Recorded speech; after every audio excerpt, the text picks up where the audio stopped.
I never thought I'd live to see the day when my own children would discuss my death with the same casual tone they'd use to plan a weekend barbecue. But there I was, standing frozen in my own kitchen doorway, listening to my 3 adult children divide up my possessions while I was supposedly upstairs taking my evening medication. The birthday cake they'd brought me still sat half-eaten on the dining room table, the happy 67th birthday mom banner hanging cheerfully above their heads as they calculated exactly how much my life was worth to them. My name is Margaret Thompson, though most people call me Maggie, and I'm about to tell you how I went from being a devoted mother and grandmother to a woman who learned that sometimes the people who claim to love you the most are actually just waiting for you to die. What happened next changed everything, and by the time I was finished, my children discovered that underestimating a retired English teacher who'd spent 40 years dealing with scheming teenagers was the biggest mistake of their lives. Before we jump back in, tell us where you're tuning in from, and if this story touches you, make sure you're subscribed, because tomorrow, I've saved something extra special for you. My story begins not with that terrible birthday party, but with who I was before everything shattered. At 67, I was Margaret Louise Thompson, a woman who had spent 4 decades shaping young minds at Riverside High School here in Ohio. I taught English literature, and I was the kind of teacher who believed that every student deserved to discover the power of words, whether they were reading Shakespeare or writing their first essay about what they wanted to become. I lived in the same Victorian house on Maple Street that my late husband Richard and I had bought 43 years ago, when we were newlyweds full of dreams about filling those 4 bedrooms with children and laughter. The house had good bones, as they say in Ohio, with its wraparound porch and original hardwood floors that I'd refinished myself after Richard passed 8 years ago.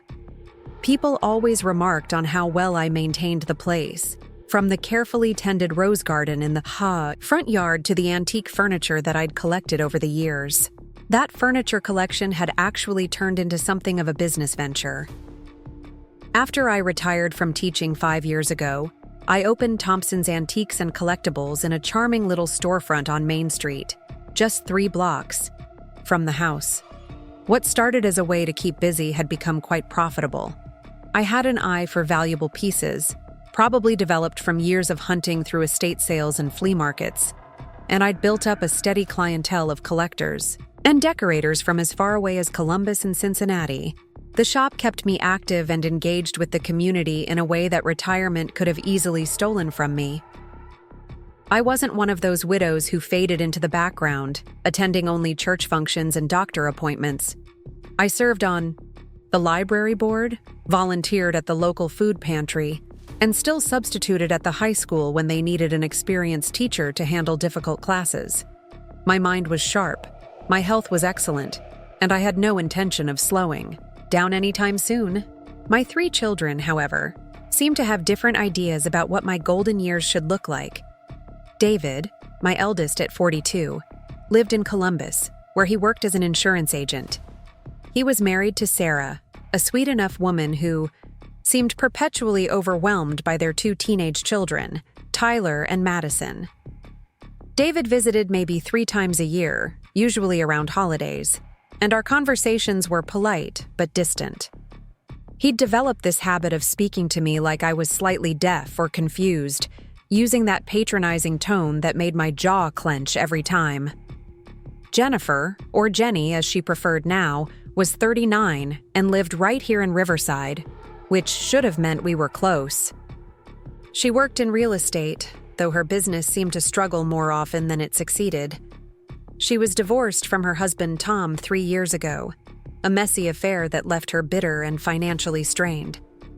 She had 1 daughter, Emma, who was 12 and spent every other weekend with her father. Jenny and I had always had a complicated relationship.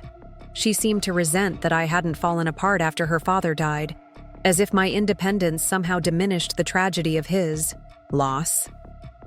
Then there was Michael, my baby at 35, though he was hardly acting like a man his age should. 6 months ago, he'd moved back into his childhood bedroom after what he called a temporary setback in his freelance graphic design career. In reality, Michael hadn't held a steady job in 2 years, and I suspected he had debts he wasn't telling me about. He claimed he was working on building his client base, but most days I found him in the basement playing video games or scrolling through his phone. I'd been patient, perhaps too patient, because he was my youngest, and I remembered how sweet and creative he'd been as a child. The truth was, I loved my children deeply, but I wasn't blind to their flaws. David had become obsessed with money and status, constantly complaining about his mortgage payments and his kids' college fund shortfalls. Jenny nursed her grievances like vintage wine, growing more bitter with each passing year. And Michael seemed to have never quite figured out how to be an adult, floating through life expecting someone else to solve his problems. But they were still my children, and I believed that despite their struggles, they cared about me as more than just a source of future inheritance. I helped where I could without enabling their poor choices. I'd paid for Tyler's summer camp when David claimed money was tight, bought Emma school supplies when Jenny was between real estate commissions, and I certainly wasn't charging Michael rent while he got back on his feet. My daily routine was comfortable and purposeful. I woke early, made coffee in the same ceramic mug Richard had given me for our 20th anniversary, and read the news on my tablet while eating breakfast. Then I'd walk the 6 blocks to my shop, opening at 10 and greeting the regulars who stopped by not just to browse my carefully curated collection of vintage furniture, rare books, and unique collectibles, but to chat about town gossip and current events. I'd built relationships with estate sale companies throughout the region, and I had a reputation for fair dealing and genuine expertise. People trusted me to appraise their grandmother's china or their father's military memorabilia, and I took that responsibility seriously. The shop wasn't just making money, it was keeping me connected to the community and giving me purpose beyond waiting around to become someone's burden. Evenings were spent reading, working on my needlepoint, or having dinner with friends like Susan Rodriguez, my neighbor and bridge partner, or Eleanor Chen, a former teaching colleague who'd become one of my closest confidants. We'd often meet at the Riverside Diner, where the waitresses still called me Mrs. Thompson with genuine respect, and we'd solve the world's problems over coffee and pie. My health was remarkably good for a woman my age. Dr. Patricia Miller, who'd been my physician for 15 years, always marveled at my blood pressure readings and the fact that I took only minimal medication for minor arthritis in my hands. I walked regularly, ate sensibly, and had the kind of mental stimulation that kept my mind sharp. I wasn't ready for assisted living, wasn't ready to stop driving, and certainly wasn't ready to hand over control of my life to anyone else. My financial situation was more solid than my children realized, though I'd never been one to flaunt money or discuss personal finances in detail. The house was paid off completely, worth about $350,000 in the current market. The antique shop was profitable and owned outright, with no business loans or partners to complicate things. I'd been careful with Richard's life insurance money and my teacher's pension, building an investment portfolio that my financial advisor assured me would last well into my 90s, even if I lived extravagantly, which I didn't. I also had my own life insurance policy, a $200,000 term policy that I'd maintained even after Richard's death, figuring it would help cover final expenses and leave something extra for the grandchildren's education. My collection of rare books and antique jewelry had appreciated considerably over the years, probably worth $75,000 if properly appraised and sold. All told, I was worth just over $1 million, a fact that I'd never shared with my children in specific terms. They knew I was comfortable, but I believed that children shouldn't count their parents' money or plan their lives around an inheritance that might be spent on medical care or donated to charity. This was my life before that March evening when everything changed. I was a woman in full possession of her faculties, her independence, and her dignity. I had friends who respected me, a business that fulfilled me, and enough financial security to make my own choices about my future. I wasn't a burden on anyone, wasn't asking for help I didn't need, and wasn't planning to fade quietly into the background just because I'd reached an age that made some people uncomfortable. I suppose that independence was exactly what my children found so inconvenient. Preparing and narrating this story took us a lot of time, so if you are enjoying it, subscribe to our channel. It means a lot to us. Now back to the story. A helpless, confused elderly mother would have been much easier to manage than a sharp-minded woman who insisted on living life on her own terms. They needed me to need them, and when I didn't, they apparently decided to create a situation where I wouldn't have any choice in the matter.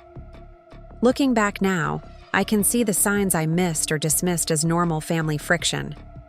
David's increasingly frequent questions about my health and my plans for the future. Jenny's suggestions that the house was too much work for someone my age, and wouldn't I be happier in a nice senior community where I could make friends with people more like me. Michael's sudden interest in helping me organize my financial papers, offering to set up online banking and automatic bill payments to make things easier. At the time, I thought they were being caring children, perhaps a little overprotective, but well-intentioned. I should have recognized the signs from my years of teaching. The same calculating look I'd seen in students' eyes when they were planning to cheat on an exam or manipulate their way out of consequences for poor choices. The difference was that when teenagers schemed against me, the stakes were just grades and graduation. When my own children started scheming, the stakes were my entire life. But I was still operating under the assumption that family meant loyalty, that the people you raised and sacrificed for would never actively work against your best interests.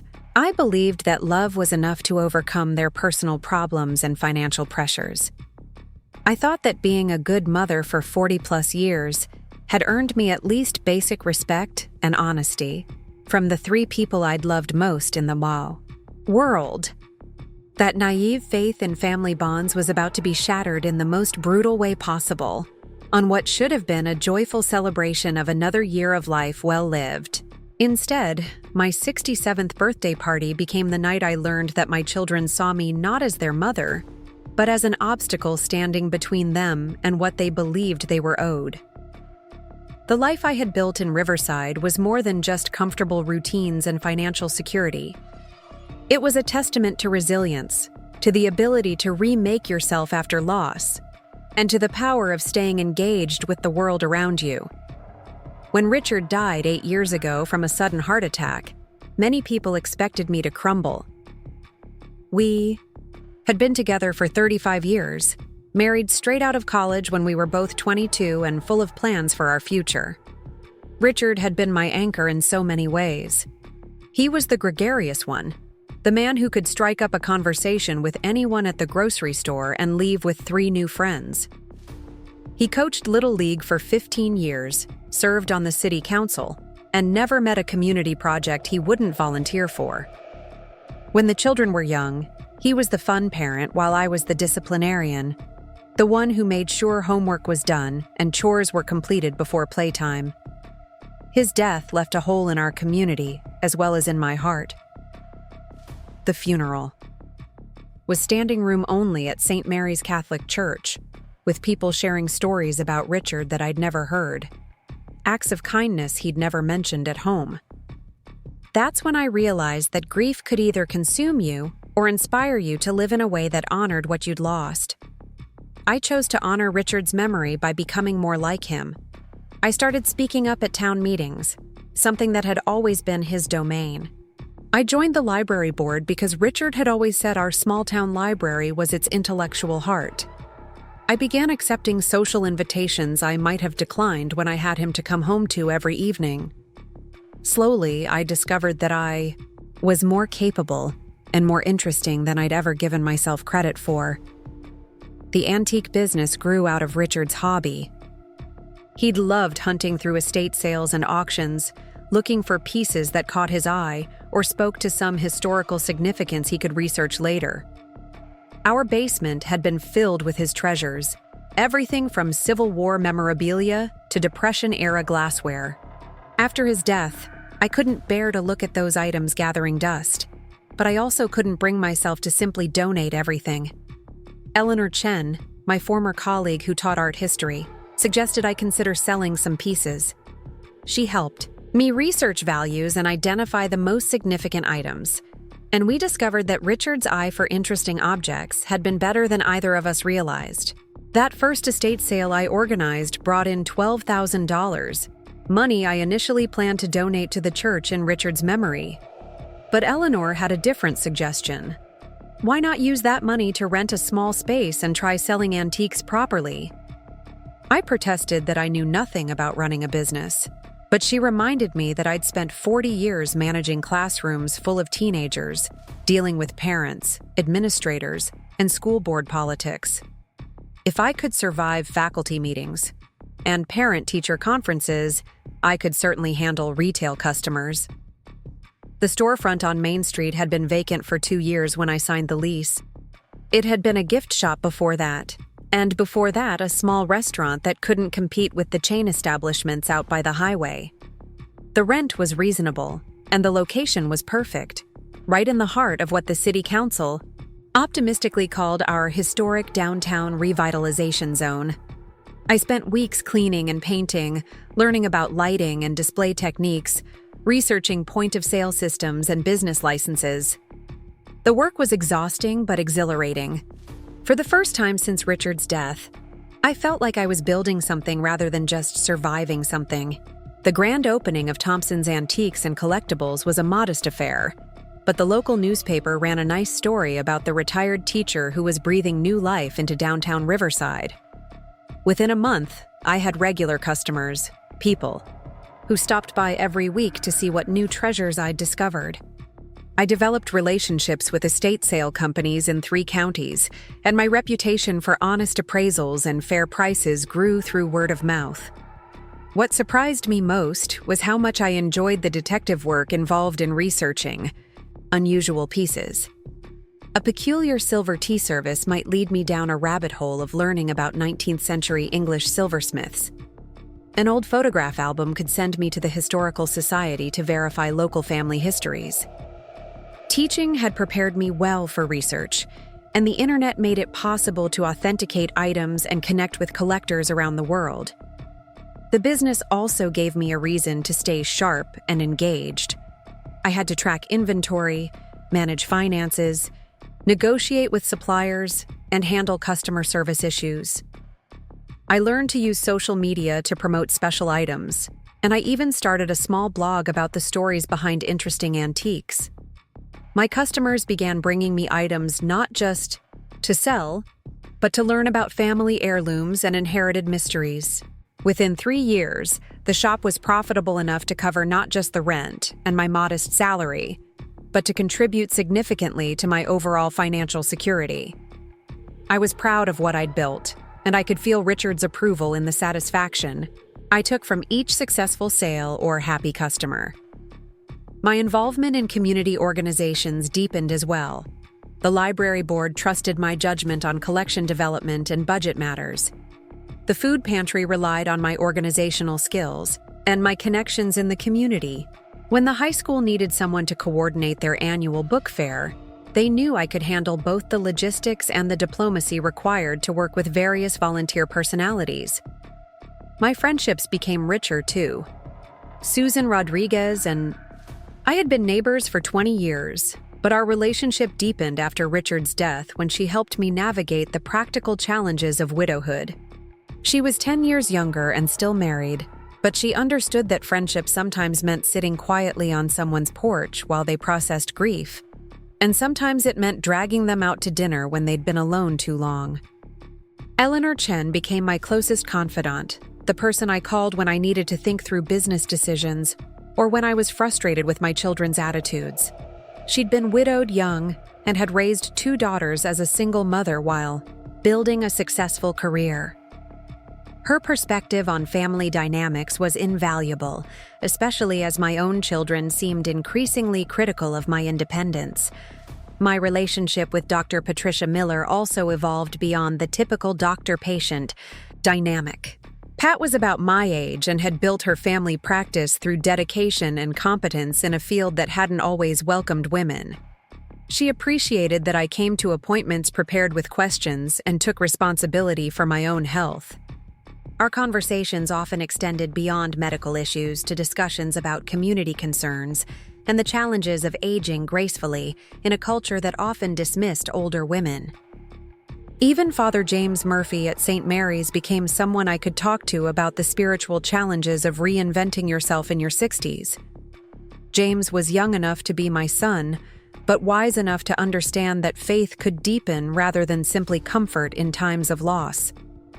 Our discussions after Mass often centered on the difference between acceptance and resignation, between trusting God's plan and taking responsibility for the life you'd been given. These relationships sustained me and challenged me in ways that kept me growing rather than just maintaining. I wasn't the same person I'd been when Richard was alive, but I wasn't diminished by his absence either. I was different, perhaps stronger in some ways, certainly more self-reliant and confident in my own judgment. My home reflected this evolution as well. The Victorian house had always been beautiful, but after Richard's death, I made it truly mine. I converted his home office into a reading room with better lighting and comfortable seating. I updated the kitchen with modern appliances that made cooking for one more practical and pleasant. I turned the formal dining room into a workspace, where I could research antiques and manage the business paperwork. The rose garden in front became my pride and joy, a riot of color from spring through fall that neighbors often stopped to admire. I added a small vegetable garden in the backyard, not because I needed to save money on groceries, but because I enjoyed the satisfaction of growing my own tomatoes and herbs. These weren't the hobbies of a woman preparing to withdraw from life, but the projects of someone who expected to be around to enjoy the results. My grandchildren, Tyler and Madison from David's marriage, and Emma from Jenny's first marriage, were bright spots in my life, though I saw them less often than I would have liked. Tyler, now 17, was focused on college applications and part-time work. Madison, 15, was navigating the complexities of high school social life. Emma, at 12, was the most openly affectionate of the three, still young enough to enjoy spending time with her grandmother without feeling like it might damage her social status. When they did visit, I made sure to really listen to them, to ask questions about their interests and dreams, rather than just making conversation. Tyler was passionate about environmental science, and we'd spend hours discussing climate change and renewable energy. Madison loved creative writing, and I helped her edit stories for the school literary magazine. Emma was fascinated by history, and she loved exploring the antique shop and hearing the stories behind various items. These relationships with my grandchildren reminded me why I'd loved teaching so much. Young people had energy and optimism that was infectious when you took the time to engage with them seriously. They also had fresh perspectives that could challenge assumptions and open new ways of thinking about familiar problems. My financial security during this period wasn't accidental. Richard had left me well provided for, but I'd been careful and strategic about managing resources. I'd worked with a financial advisor to diversify investments and plan for long-term care needs without becoming overly conservative. The house had appreciated significantly in value, and I'd been prudent about maintenance and improvements that would preserve and enhance that investment. The antique business generated income, but it also provided a hedge against inflation since many collectibles appreciated faster than traditional investments. I'd accumulated a significant collection of rare books, vintage jewelry, and small antiques that could be liquidated if needed without disrupting my daily life or regular income streams. I also maintained relationships with professionals who could help me navigate legal and financial decisions as I aged. Bob Hayes had been Richard's friend from college and our family lawyer for 20 years. He'd helped me update my will after Richard's death and annually reviewed my estate planning to ensure everything remained current and efficient. This foundation I'd built was solid and comprehensive. It included financial security, but also social connections, intellectual engagement, physical health, and spiritual grounding. I wasn't just surviving widowhood, I was thriving in a way that honored both my past with Richard and my future as an independent woman. What I didn't realize was that this very strength and independence had become a source of frustration for my children. They'd expected a grieving widow who would need their help and guidance. Instead, they got a woman who was more confident and capable than she'd ever been. Someone who didn't need rescuing or managing. Bizarre. Part 3. The Circle. My relationship with each of my children had evolved differently in the years since Richard's death, and looking back, I can see how those changes set the stage for what was to come. At the time, I interpreted their various behaviors as normal family dynamics, the kind of generational friction that happens when parents age and adult children begin to worry about role reversals and future responsibilities. David, as the eldest, had always felt a particular burden of responsibility, though he'd expressed it in ways that often felt more like control than care. After Richard's funeral, he'd appointed himself the family spokesman, the one who would check on Mom and make sure she was managing okay. His visits became formal affairs, less like family time and more like inspections. He'd arrive on Sunday afternoons, usually without Sarah and the kids, carrying a legal pad with questions he wanted to ask. How was I feeling? Was I keeping up with the house maintenance? Had I considered simplifying my financial arrangements? Did I think it was safe for someone my age to be driving to Columbus for estate sales? These conversations always left me feeling like I was being evaluated rather than visited. David's concern about my driving was particularly irritating because my record was spotless and my reflexes were fine.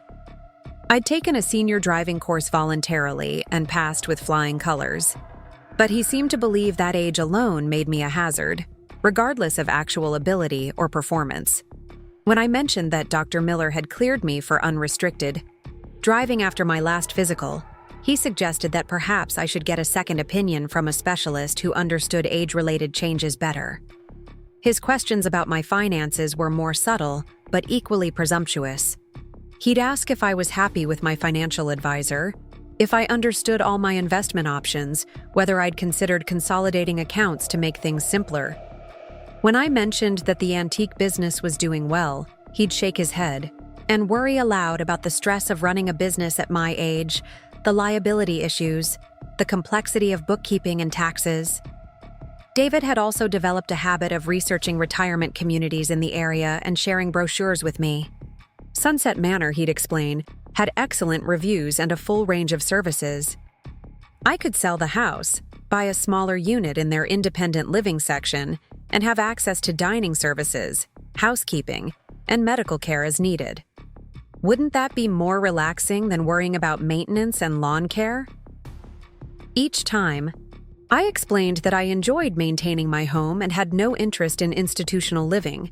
David would nod politely and then leave another brochure on my kitchen counter.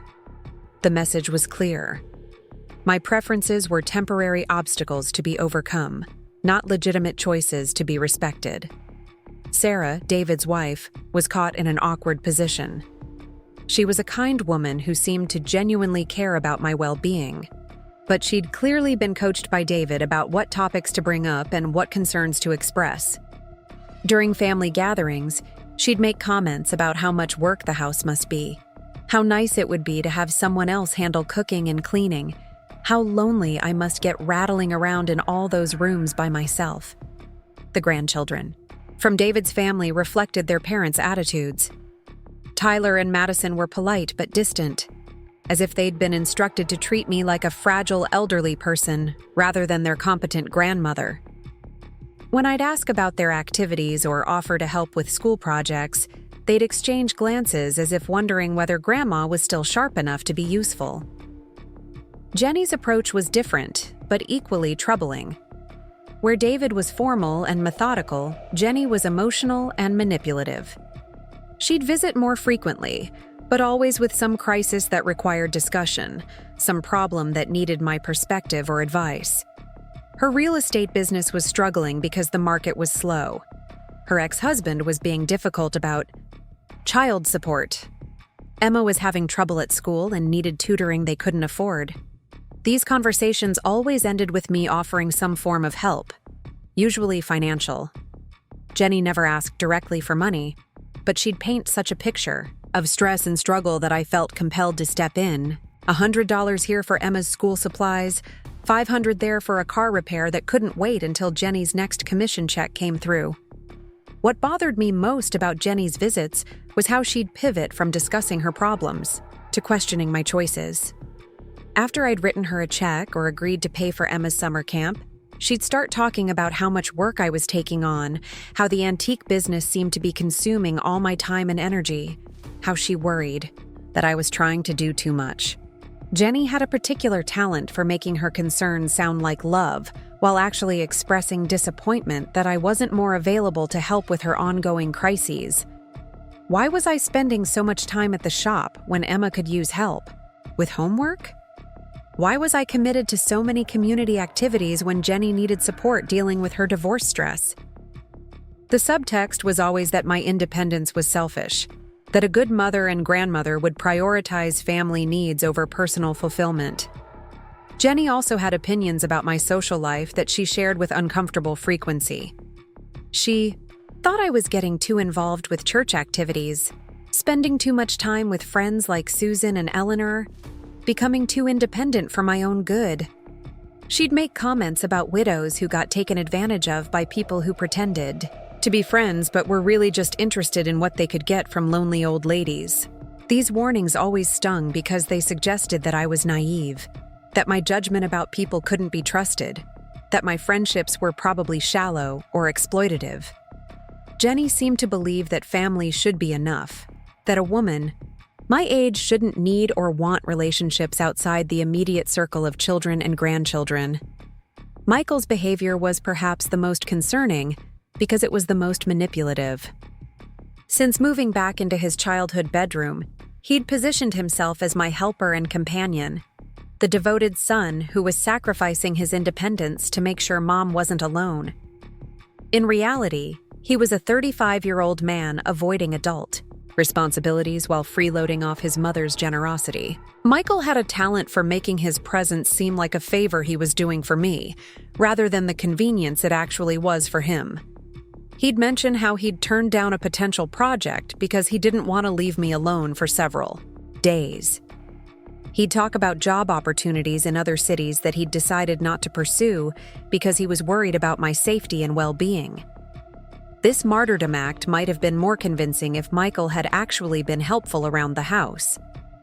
Instead, he treated my home like a free hotel with meal service included.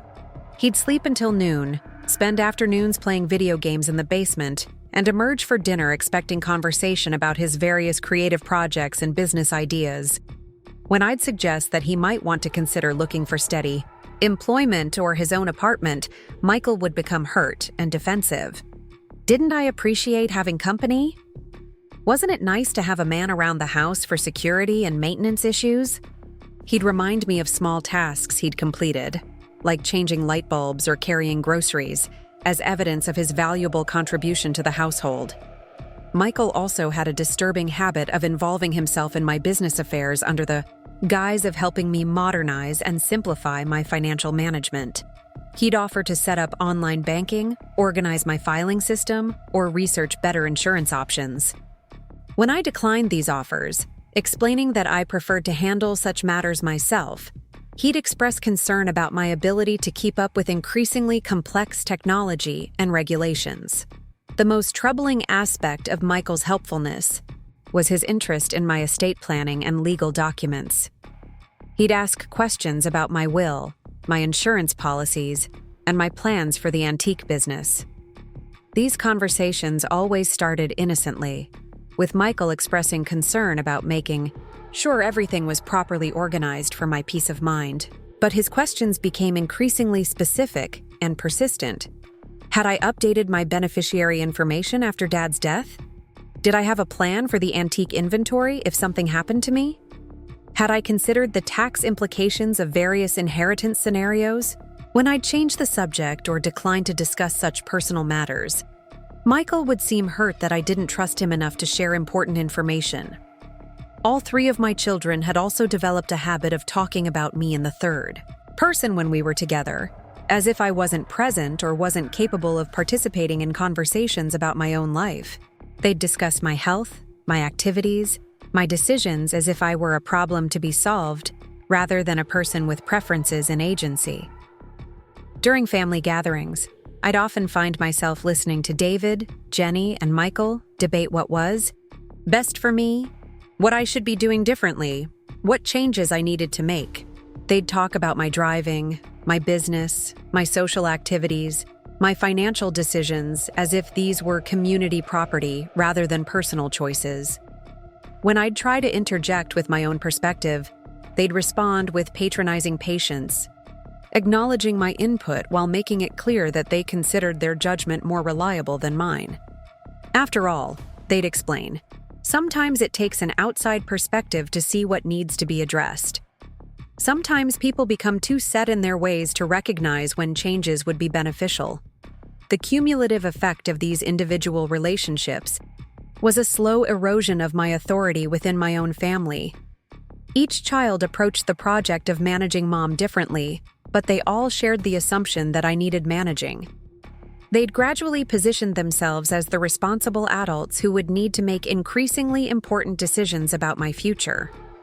What made this dynamic particularly insidious was that each of them could point to legitimate concerns that caring adult children might reasonably have about an aging parent. My driving, my living situation, my business responsibilities, my financial management were all areas where problems could potentially develop as I got older. The issue wasn't that they were asking questions or expressing concerns. The issue was that they'd already decided what the answers should be, and they were working systematically to create circumstances where I would have no choice but to accept their solutions. They wanted a mother who needed them, who would be grateful for their guidance and intervention. Instead, they had a mother who was thriving independently, making her own decisions, and showing no signs of the decline they seemed to be expecting or perhaps hoping for. Part 4, The Whispers. The subtle signs of my children's true intentions began manifesting about 6 months before my birthday party, though I didn't recognize them as coordinated efforts at the time.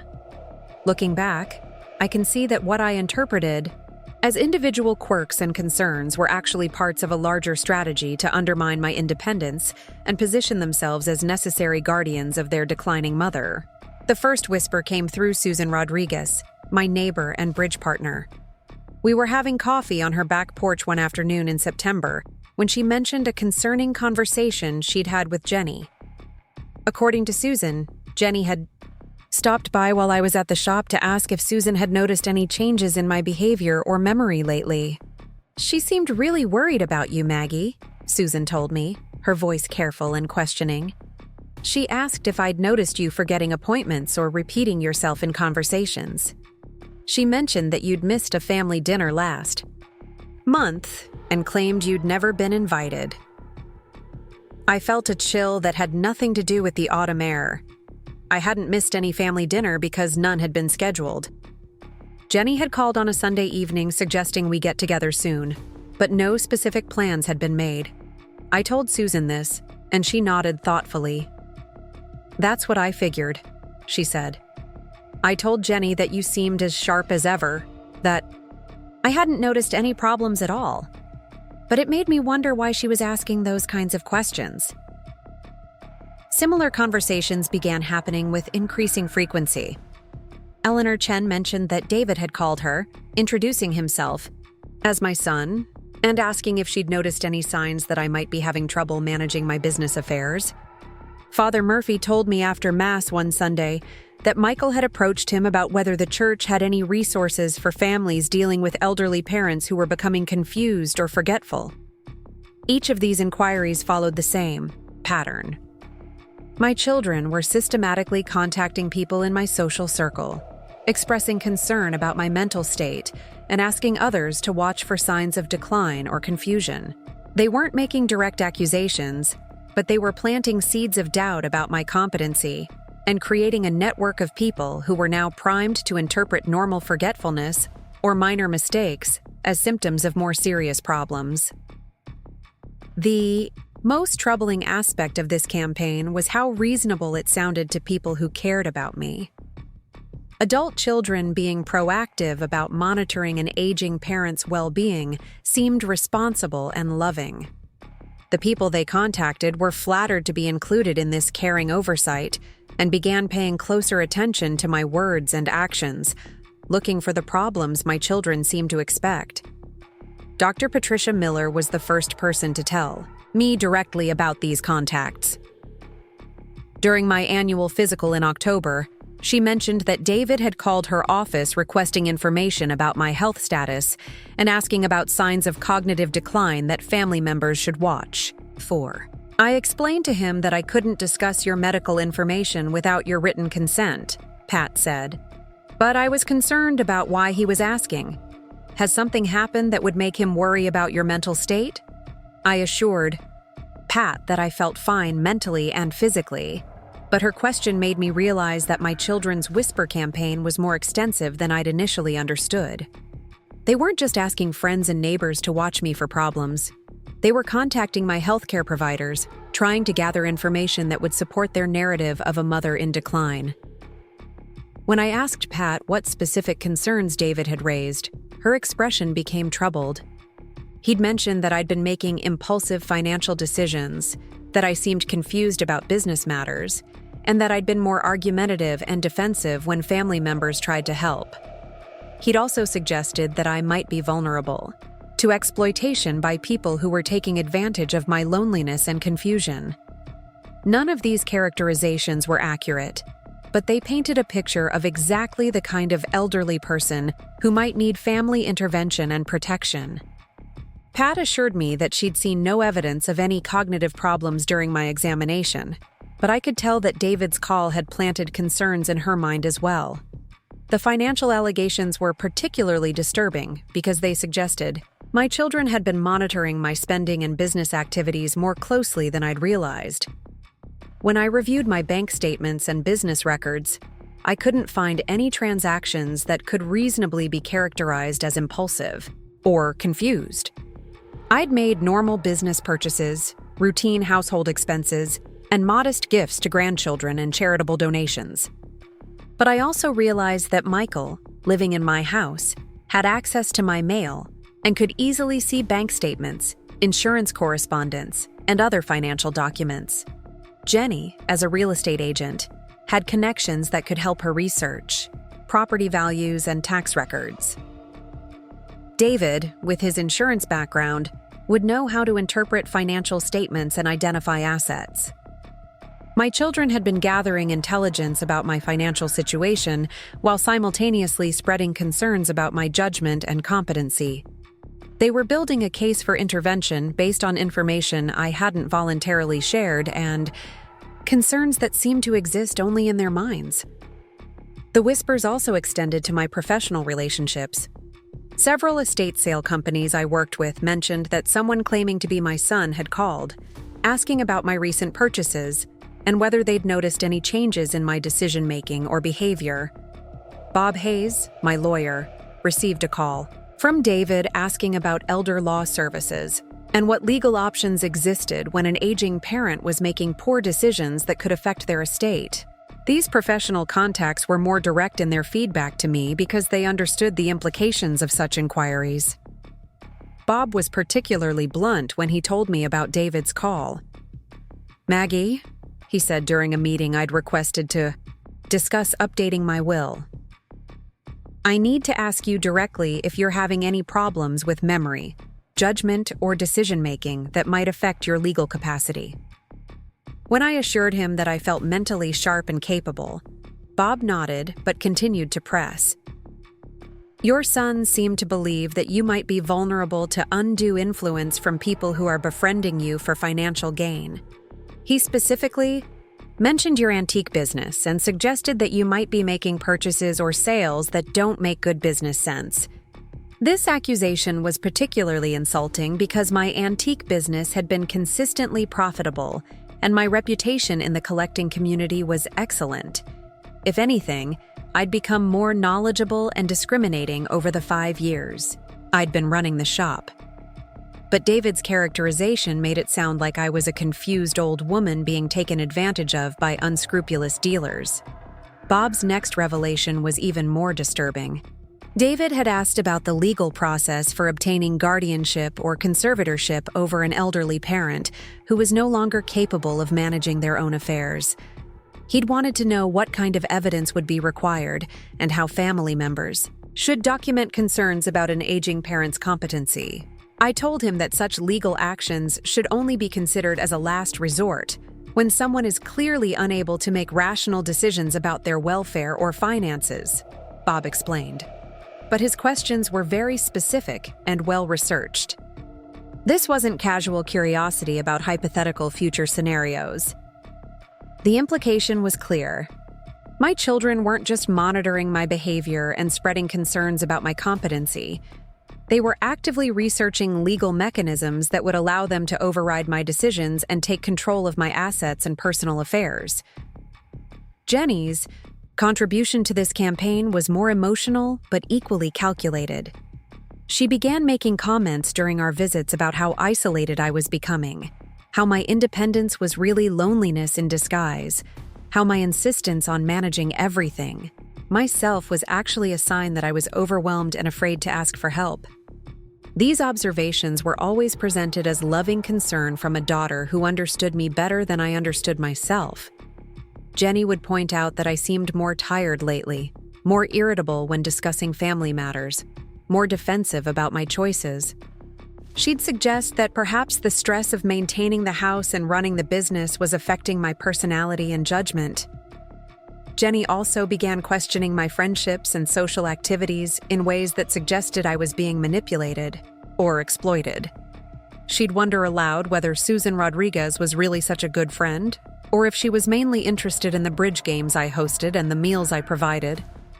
She'd express concern that Eleanor Chen might be advising me about business matters because she had her own financial interests to protect. These suggestions were particularly hurtful because they attacked relationships that had become central to my happiness and well-being. Jenny was essentially arguing that my social connections were either burdens I was too polite to recognize or exploitation I was too naive to understand. Michael's whispers were the most insidious because he had daily access to my life and could document ordinary moments in ways that supported the narrative of decline. He began making comments about forgetting to turn off appliances, misplacing common household items, or seeming confused about conversations we'd supposedly had. These observations were always presented as gentle corrections or helpful reminders, but they created a constant atmosphere of surveillance and doubt. Michael would mention to David and Jenny that Mom had seemed confused about whether she'd taken her vitamins, or that she'd looked for her reading glasses for 10 minutes before realizing they were on her head. Normal absent-mindedness that happens to people of any age was being cataloged and interpreted as evidence of cognitive decline. Michael was creating a record of my supposed lapses that could be used to support claims about my diminishing capacity. He also began inserting himself into my business activities in ways that positioned him as a necessary assistant rather than a voluntary helper. Michael would mention to customers at the shop that he was helping Mom with the heavy lifting because she wasn't as strong as she used to be. He'd take over conversations with delivery personnel or repair services, explaining that he handled such arrangements because the details were getting too complicated for me to manage. These interventions were presented as kindness, but they created the impression that I was no longer fully capable of managing my own business affairs. Customers and service providers began directing questions to Michael rather than to me, unconsciously reinforcing the narrative that he was the actual decision-maker while I was the figurehead. The cumulative effect of all these whispers was the creation of a community consensus that Margaret Thompson was experiencing age-related decline that her loving children were trying to address with appropriate concern and intervention. People who cared about me began watching for signs of the problems my children had described, and normal variations in mood, energy, or attention became evidence supporting their narrative. I was being systematically undermined by the people who claimed to love me most, and the strategy was so subtle and seemingly well-intentioned that even I began to question whether their concerns might have some validity. Perhaps I was becoming more forgetful. Perhaps I was taking on too much responsibility for someone my age. Perhaps my insistence on independence was really stubbornness that was preventing me from accepting help I actually needed. The doubt they planted in my own mind was perhaps the most damaging aspect of their whisper campaign. They were making me complicit in my own diminishment, turning my natural tendency towards self-reflection and personal growth into a weapon against my confidence and autonomy. Part 5. The Crack. The first undeniable crack in my faith in my children's intentions came on a cold February afternoon when I returned home unexpectedly from the antique shop. I'd forgotten my reading glasses and needed them to examine a potential purchase, so I drove back to the house around 2 o'clock, planning to grab the glasses and return to town within minutes. As I entered through the front door, I could hear voices coming from the kitchen, the familiar cadences of my 3 children in conversation. They were supposed to be having lunch together, something that happened so rarely that I'd been pleased when Michael mentioned they were planning to get together while I was at work. I called out to announce my presence, but the kitchen conversation continued without pause, suggesting they hadn't heard me over their own voices. As I walked toward the back of the house to retrieve my glasses from the bedroom, I caught fragments of their discussion that made me slow my steps and listen more carefully. "The business is the biggest problem," David was saying. "She's got too much tied up in inventory that would be difficult to liquidate quickly. We need to start suggesting that she scale back, maybe move to smaller premises or consider closing entirely." Jenny's voice responded with familiar exasperation. "I've been trying to get her to see reason about the house for months. It's too much space, too much maintenance, too much expense for someone her age. But she won't even look at the Sunset Manor brochures." "The house isn't the immediate issue," Michael interjected. "I'm living here, so I can monitor the situation and document any problems that develop. But we need to be more coordinated about our approach. Right now, we're all working on this separately." I stood frozen in the hallway, my heart pounding as the reality of what I was hearing sank in. This wasn't a casual conversation between siblings sharing normal concerns about an aging parent. This was a strategic planning session, a coordination meeting for a campaign they'd been conducting against me. David's voice continued with the methodical tone he used for business presentations.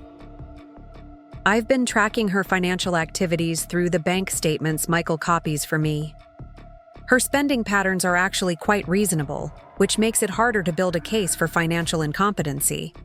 We may need to look at other approaches." "What about the health angle?" Jenny asked. "Dr. Miller wouldn't give you any information, but there might be other ways to establish concerns about her physical or mental condition." My knees nearly gave out as I realized that Michael had been copying my financial records and sharing them with his siblings. The violation of privacy was stunning, but the calculated nature of their surveillance was even more shocking. Michael's response chilled me to the bone. "I've been keeping notes about memory lapses and confusion episodes, but honestly, she's pretty sharp for someone her age. We might need to be more creative about documenting problems that could justify intervention." The word creative hung in the air with implications that made my stomach turn. Were they planning to fabricate evidence of incompetency? Were they discussing ways to create situations that would make me appear confused or incapable? David's voice took on a tone of authority that I remembered from his teenage years when he'd organized his younger siblings for some scheme. "The key is coordination. We need to present a united front when the time comes. Jenny, you focus on the emotional approach. The worried daughter who's concerned about mom's isolation and declining judgment. Michael, you document daily interactions and note any problems or concerning behaviors. I'll handle the legal and financial research." "What's our timeline?" Jenny asked, and I could hear the sound of papers rustling as if they were consulting. "Documents. Ideally, we'd like to have everything in place before her next birthday," David replied. That gives us about a month to strengthen our documentation and maybe create some situations that would demonstrate her need for assistance and oversight. The casual way they discussed manipulating and betraying me was breathtaking. These were my children, the people I'd raised and loved and sacrificed for, discussing me like I was a problem to be solved rather than their mother who deserved respect and autonomy. But the conversation wasn't finished. Michael's voice dropped to a more conspiratorial tone. There's something else we need to discuss. I found some additional insurance documents that suggest Mom's total worth is significantly higher than we'd estimated. I heard David's sharp intake of breath. How much higher? With the house, the business, the investments, and the insurance. Policies, we're looking at well over $1 million. Maybe closer to $1.5 million if the antique inventory is properly valued. The silence that followed was heavy with implication. Jenny was the first to speak, her voice tight with excitement. That changes everything. That's not just comfortable retirement money, that's generational wealth. Which makes it even more important that we act before she makes any major decisions about charitable giving or changes to her estate planning, David finished. If she starts talking about setting up trusts for the grandchildren or making major donations to the church or library, we could lose a significant portion of what should be our inheritance. The word inheritance struck me like a physical blow. They weren't talking about my well-being or my future needs. They were discussing my death as if it were an inevitable event that needed to be managed for their financial benefit. I was still very much alive, healthy, and capable, but in their minds, I was already reduced to an estate to be divided. Jenny's voice took on the whining tone I remembered from her childhood when she wanted something she couldn't have. She's been way too generous with her money lately.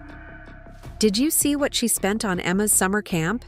And she's always writing checks for church fundraisers and library events. At this rate, there won't be much left for us. That's exactly why we need to act soon, Michael agreed. Once we have legal guardianship or conservatorship, we can control her spending and make sure the assets are preserved for the family. I realized I was holding my breath, straining to hear every word of this devastating conversation. The casual way they discussed taking control of my life and finances was terrifying, but their complete disregard for my autonomy and dignity was even worse. David's voice became more businesslike, as if he were chairing a corporate meeting. Michael, I need you to be more systematic about documenting incidents. Keep a written log with dates and specific examples. Don't just note that she seemed confused. Describe exactly what she said or did that suggested impaired judgment. What if there aren't enough real incidents to build a strong case? Michael asked, and the question hung in the air with implications that made my blood run cold.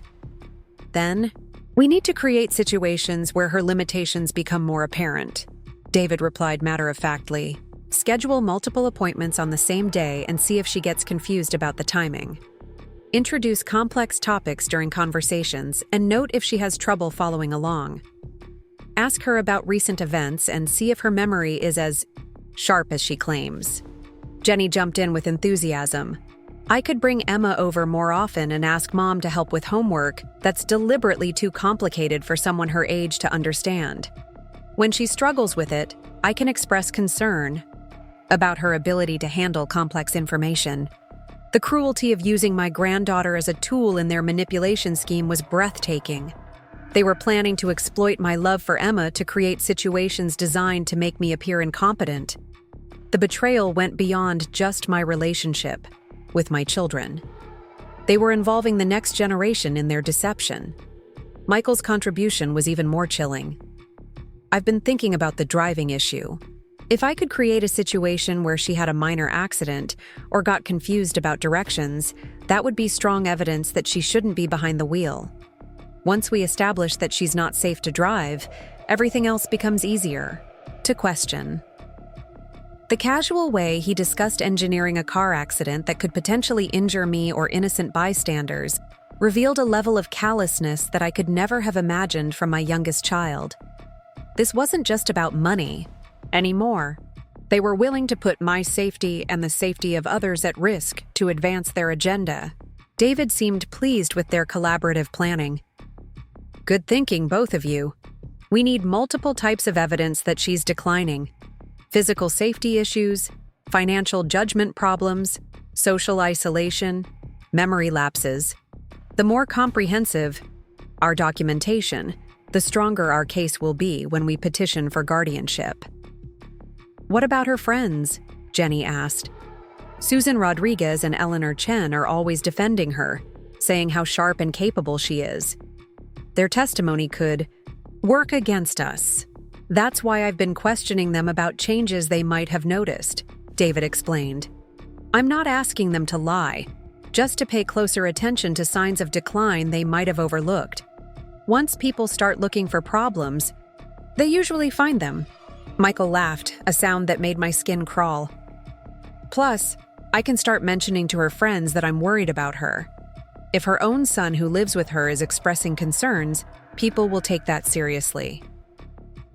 The key is making this look like loving concern rather than a grab for control, David emphasized.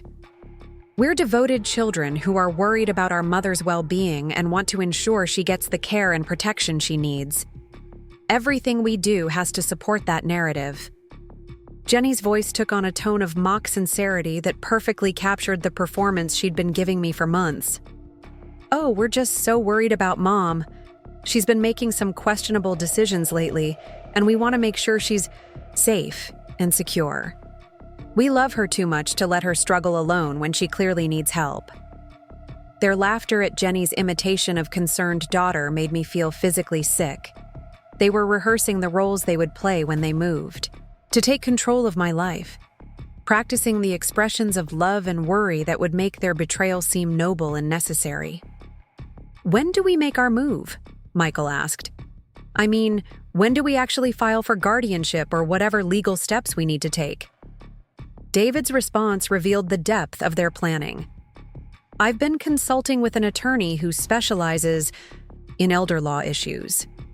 He says we need at least 6 months of documented evidence showing a pattern of declining judgment and increasing safety concerns. We're about halfway there now. 6 months of systematic surveillance, manipulation, and character assassination.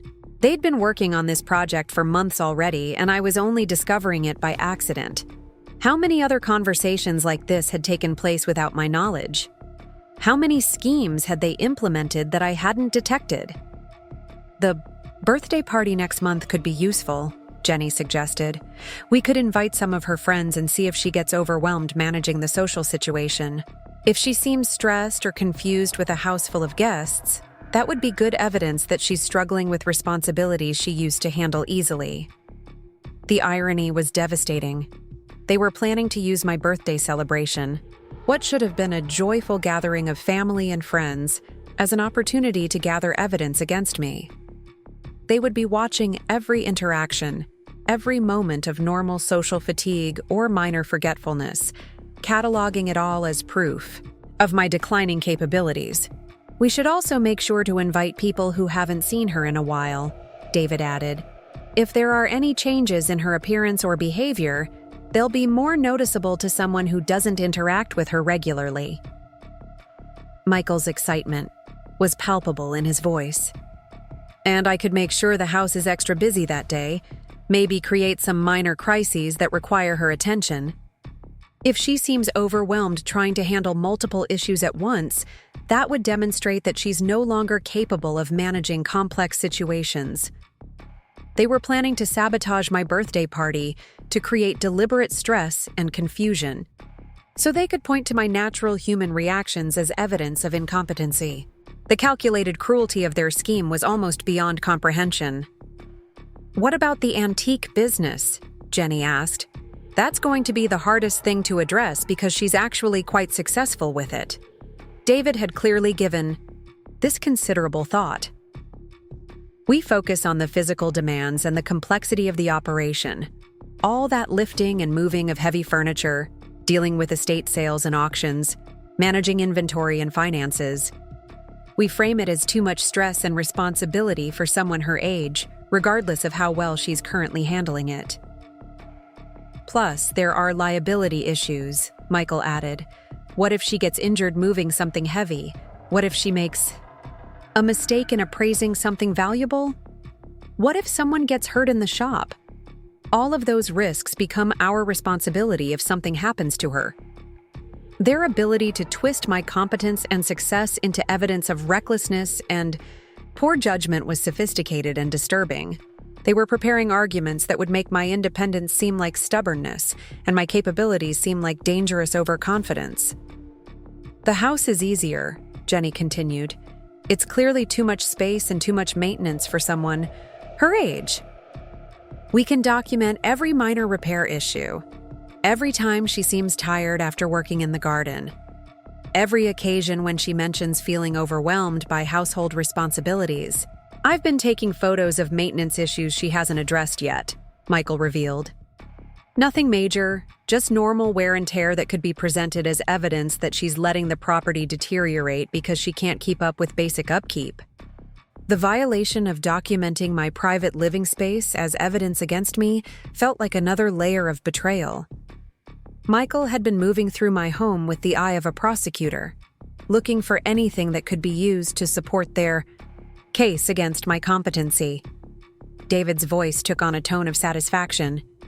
This is exactly the kind of coordination we need, each of us focusing on different aspects of building the case, but all working toward the same goal. By the time we're ready to move forward, we'll have overwhelming evidence that Mom needs family intervention. What happens to her once we get guardianship? Jenny asked, and the question seemed almost an afterthought to their detailed planning about seizing control. That depends on how cooperative she is, David replied. Ideally, she'll accept the new arrangement and work with us to make appropriate changes to her living situation and lifestyle. If she fights it, we may need to consider more structured care options.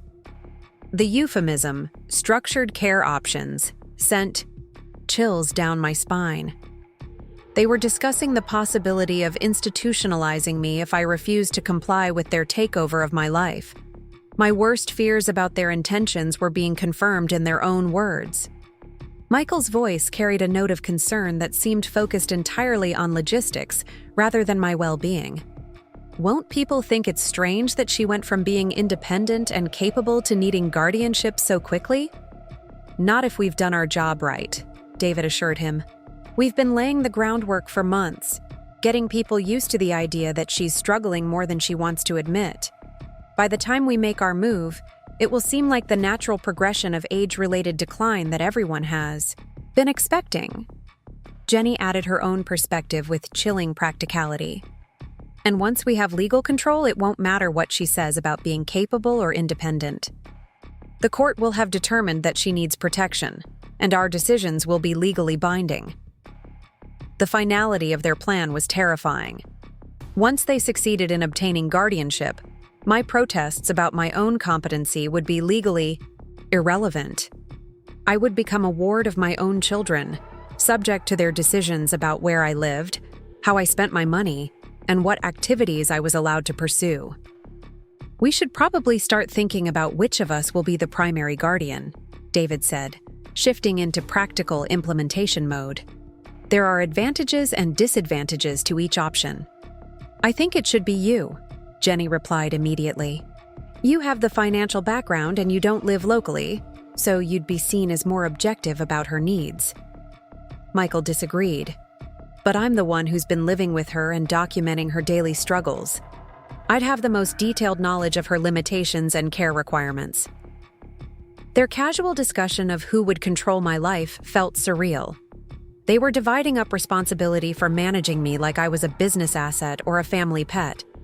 The person I would become under their guardianship bore no resemblance to the woman I actually was. We can work out those details later, David said, clearly wanting to maintain family harmony for their shared project. The important thing is that we're all committed to following through on this plan. Absolutely, Jenny agreed. Mom's been independent for too long. It's time for her to accept that she needs family guidance and protection. She'll thank us eventually, Michael added with what sounded like genuine conviction. Once she's settled into a more appropriate living situation with proper support, she'll realize that we were just looking out for her best interests. Their ability to reframe betrayal as benevolence, to convince themselves that destroying my autonomy was actually an act of love, revealed a level of self-deception that was almost as disturbing as their willingness to manipulate and deceive me. The conversation was winding down, with David summarizing action items and timelines like he was concluding a business meeting. I realized I needed to move quickly and quietly to avoid being discovered eavesdropping on their treachery. As I carefully made my way back toward the front door, I heard Jenny's voice one more time, expressing a sentiment that crystallized everything I'd learned about my children's true feelings toward me. I just can't wait until this is all settled, and we don't have to keep pretending that her opinions about her own life actually matter anymore. Her words hit me like a physical blow, confirming that their performance of love and concern was exactly that. A performance designed to manipulate me into compliance while they systematically dismantled my independence and dignity. I managed to slip out of the house and sit in my car for several minutes, trying to process the magnitude of what I'd discovered. My 3 children, the people I'd loved and nurtured and sacrificed for throughout their lives, were actively conspiring to destroy my autonomy and seize control of my assets. They'd been conducting surveillance on my daily activities, spreading false concerns about my competency to my friends and healthcare providers, and planning to create fake evidence of decline that would justify legal intervention. They'd researched guardianship procedures, consulted with attorneys, and developed a coordinated strategy to present themselves as loving children protecting their declining mother. Most devastating of all, they were planning to use my upcoming birthday party as an opportunity to gather more evidence against me, turning what should have been a celebration of my life into a trap designed to demonstrate my supposed inadequacies. The betrayal was comprehensive and calculating, but it had also revealed something crucial. My children had underestimated me completely. They saw a naive, elderly woman who could be manipulated and controlled. They had no idea that their target was a retired teacher who'd spent decades dealing with scheming teenagers, a successful businesswoman who'd built a profitable enterprise from nothing, and a widow who'd learned to be self-reliant and resourceful in ways they couldn't imagine. Their whisper campaign had been subtle and sophisticated, but they'd made one critical error. They'd allowed me to discover the truth about their intentions while I still had time to respond. The crack in their facade had become a chasm that revealed the full scope of their betrayal. As I drove back to my antique shop, my hands shaking, with rage and determination, I realized that my children's conspiracy had accomplished something they never intended. It had shown me exactly who they really were, and it had freed me from any remaining illusions about family loyalty or maternal obligation. The war they'd been secretly waging against me was about to become a fair fight, and they had no idea what they'd unleashed. A woman who'd spent 40 years managing teenagers and 5 years running a successful business was more than capable of outmaneuvering 3 adult children who'd grown lazy and entitled on the assumption that their mother would always be there, to manipulate and exploit. The birthday party they were planning to use against me was going to become the stage for my counterattack, and by the time the evening was over, they would understand that underestimating Margaret Thompson had been the biggest mistake of their lives. The birthday party they'd been planning to use as evidence against me was scheduled for March 15th, a Saturday evening that would forever change the relationship between Margaret Thompson and her 3 children. What they didn't know was that I'd spent the 3 weeks since discovering their conspiracy preparing for a confrontation that would expose their true nature not just to me, but to everyone who mattered in my life. I'd been careful in those weeks not to change my behavior in ways that might alert them to my discovery. I continued our normal interactions, maintained my usual routines, and gave no indication that I knew about their systematic campaign to undermine my independence. But beneath the surface, I was gathering my own evidence and building my own network of allies. My first call had been to Bob Hayes, my lawyer and Richard's old friend. I'd asked him to come to the house on a Saturday morning when Michael was at one of his rare job interviews, and I'd told Bob everything I'd overheard. His reaction was immediate and fierce. "Maggie, this is elder abuse," he'd said, his face flushed with anger. "What they're planning constitutes fraud, conspiracy, and potentially criminal manipulation. You have grounds for restraining orders and possibly criminal charges." But I wasn't interested in legal remedies that would drag the family through public courts and create lasting damage for my grandchildren. I wanted something more personal, something that would expose their characters while protecting my own interests completely. Bob had helped me update my will and estate planning documents, creating ironclad protections that would prevent any future manipulation of my assets. He'd also helped me document the evidence I'd gathered about their conspiracy, creating a Sadar legal record that could be used if they attempted to follow through on their guardianship plans. Dr. Patricia Miller had been my second ally. I'd scheduled a comprehensive medical evaluation and asked her to document my physical and mental health status in detail. The results were exactly what I'd expected. Excellent health for someone my age, with no signs of cognitive decline or physical limitations that would justify concerns about my independence. Pat had also agreed to be present at the birthday party, not as a guest, but as a professional observer who could witness whatever my children were planning and provide expert testimony about my competency if needed. Her presence would serve as both protection and documentation of the evening's events. Susan Rodriguez and Eleanor Chen had been brought into my confidence as well, though I hadn't told them the full extent of my children's betrayal. I'd simply explained that I was concerned about some family dynamics and wanted them to pay attention to certain interactions during the party. Their loyalty and friendship had been immediate and unwavering. Father Murphy from St. Mary's had been another crucial ally. When I'd explained the situation to him in the privacy of the confessional, he'd been appalled by my children's behavior and had agreed to attend the party as a spiritual witness to what I expected would be a difficult confrontation. The guest list for my birthday party had grown strategically. In addition to the usual family and close friends, I'd invited several people whose presence would serve specific purposes in exposing my children's true intentions. The owner of the estate sale company I worked with most frequently, the president of the library board, my financial advisor, and several longtime customers from the antique shop would all be there to witness my competency and independence firsthand. I'd also made some preparations that my children knew nothing about. The house was equipped with a sophisticated security system that included audio recording capabilities, something I'd installed after Richard's death for general safety but had never needed to use. Every conversation that took place in my home that evening would be preserved for future reference if necessary.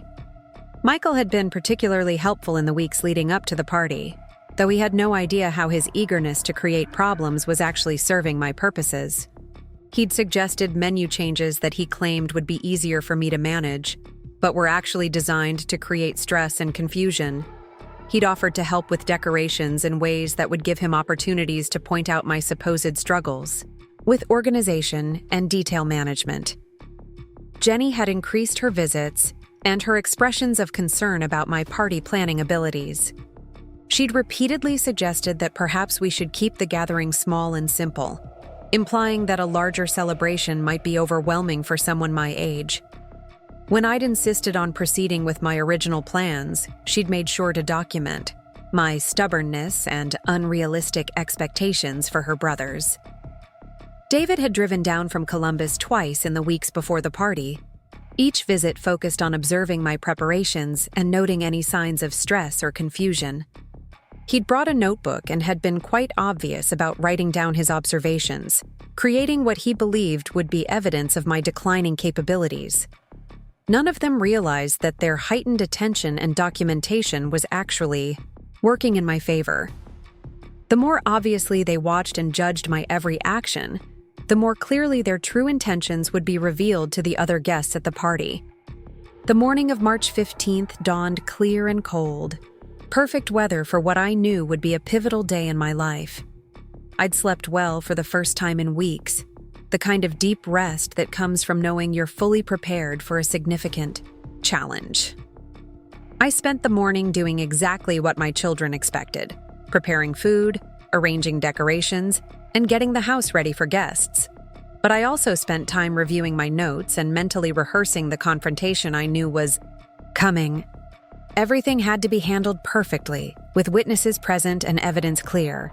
Michael had been particularly attentive all day, offering to help with tasks he claimed might be too difficult for me to manage alone. He'd made several comments about how tired I looked, how overwhelmed I seemed, and how perhaps we should have kept the party smaller. Each observation was clearly intended to be shared with David and Jenny as evidence of my declining abilities. Jenny arrived early, bringing Emma and immediately taking charge of arrangements she claimed I hadn't properly organized. She'd moved furniture, rearranged the food display, and made several comments to arriving guests about how she'd had to step in to help Mom with party preparations that had become too complicated for her to handle alone. David had arrived with his family in tow, and he'd immediately begun circulating among the guests, making subtle inquiries about whether they'd noticed any changes in my behavior or abilities recently. He'd been particularly focused on asking people about my business operations and whether they thought I was taking on too much responsibility for someone my age. By 6 o'clock, the house was filled with about 30 people, exactly the mix I'd planned. Family members, close friends, professional associates, and community connections were all present to witness whatever was about to unfold. The first part of the evening proceeded normally, with conversations and celebrations that genuinely warmed my heart. My grandchildren were delightful, my friends were generous with their affection, and even my children maintained their performance of loving concern and support. But I noticed David checking his watch frequently, and Jenny kept glancing toward Michael with what looked like anticipation. They were waiting for something, preparing for some planned event that would demonstrate my supposed incompetency to the assembled witnesses. The moment came during the gift opening portion of the evening. I'd received lovely presents from friends and family, expressing genuine appreciation for each thoughtful choice. But when I opened David's gift, I found something unexpected. A large print appointment calendar and a medication organizer, the kind of gifts typically given to elderly people who were struggling with memory and organization issues. I thought, "These might be helpful, Mom," David announced loudly enough for nearby guests to hear. "I know you've been having trouble keeping track of appointments and medications lately." The statement was completely false. I'd never had any such troubles, and David knew it. But his gift and his public comment were clearly designed to plant suggestions about my declining capabilities in the minds of everyone present. Jenny immediately chimed in with her own contribution. "Oh, that's so thoughtful, David. I've been worried about Mom managing all her medications and doctor appointments. It's so easy to get confused about those things as we get older." Again, completely false. I took minimal medication and had excellent relationships with my healthcare providers. But Jenny's performance of concerned daughter was convincing to anyone who didn't know the truth about her motivations. Michael added his own observation, speaking directly to Dr. Miller, who was standing nearby. "It's been so helpful having me here to remind Mom about things she forgets. Just yesterday, she couldn't remember whether she'd taken her vitamins or turned off the stove." Another fabrication, but delivered with such apparent sincerity that several guests nodded sympathetically. They were watching my children perform, their caring roles while simultaneously undermining my reputation and competency. I realized this was the moment I'd been preparing for. The evidence-gathering phase of their plan was in full swing, and they were creating false narratives about my capabilities in front of the witnesses they'd hoped to convince. "Actually," I said, my voice carrying clearly through the suddenly quiet room, "I think there's been some confusion about my health and capabilities. Dr. Miller, would you mind sharing your professional assessment of my current condition?" Pat Miller stepped forward without hesitation, her medical authority immediately commanding attention from everyone present. "I can say with complete confidence that Margaret Thompson is in excellent health for someone her age. Her recent comprehensive evaluation showed no signs of cognitive decline, memory issues, or physical limitations that would affect her independence or decision-making abilities. The silence that followed was profound. David's face had gone pale, Jenny looked stricken, and Michael appeared to be calculating how to recover from this unexpected turn of events. But I wasn't finished. "Bob Hayes, my attorney, would you mind confirming my legal competency and the recent updates we've made to my estate planning?" Bob stepped forward with the same professional confidence that Pat had shown. "Margaret Thompson is completely competent legally and mentally.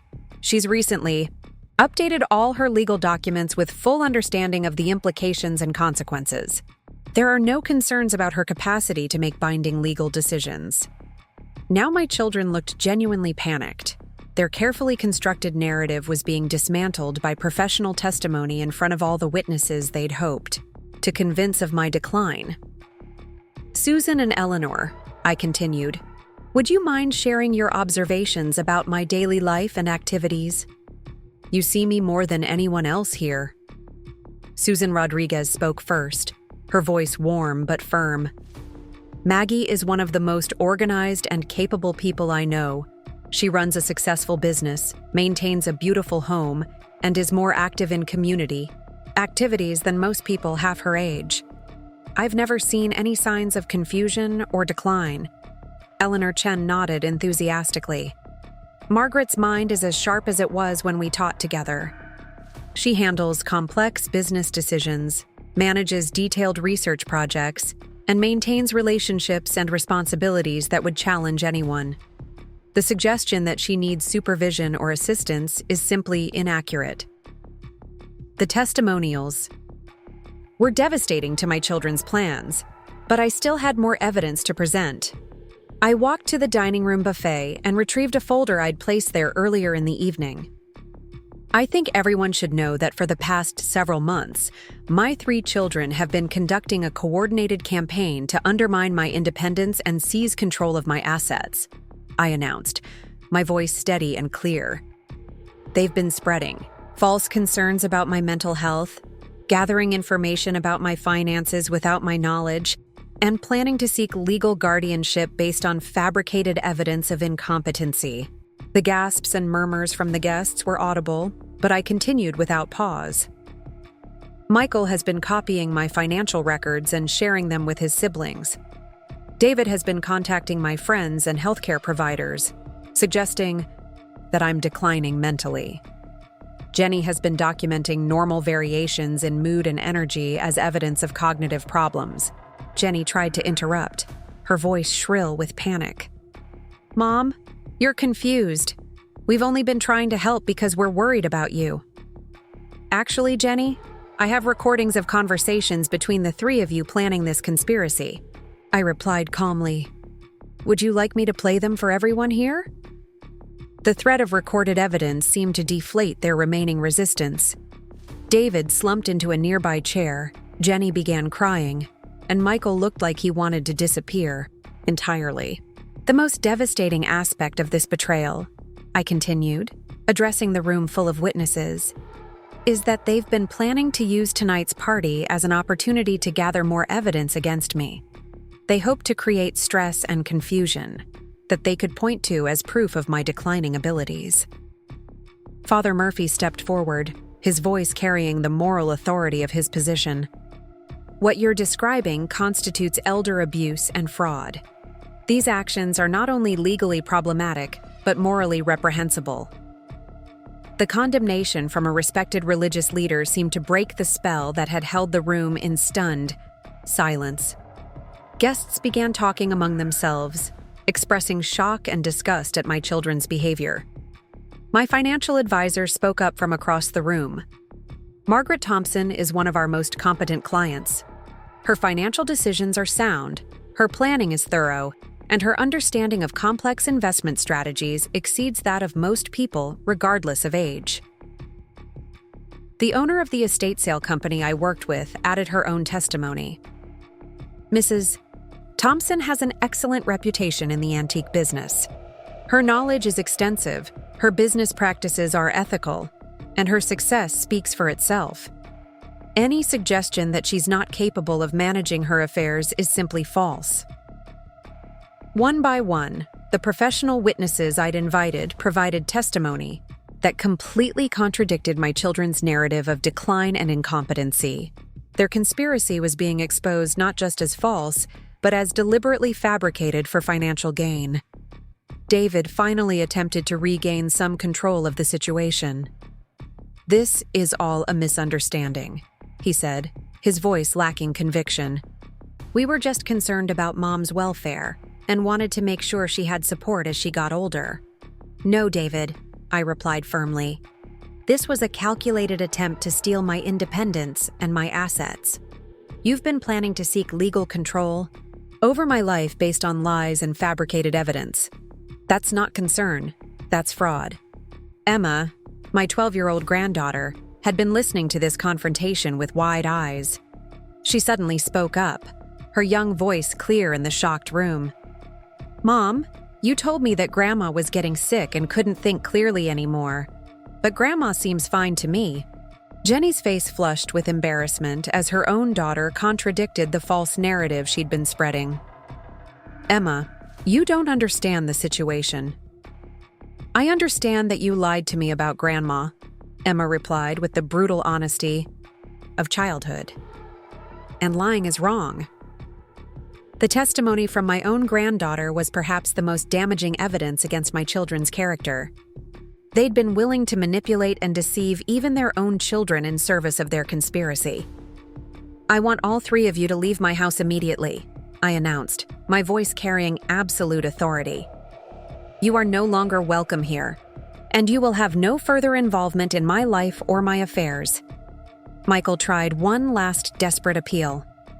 "Mom, please, we're your children. We love you." "Children who love their mother don't conspire to destroy her life," I replied. "You've shown me exactly what your love is worth, and I want nothing more to do with any of you."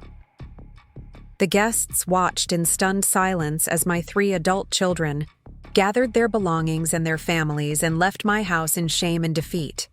The party that was supposed to be their opportunity to demonstrate my incompetency had become the stage for exposing their fraud and betrayal.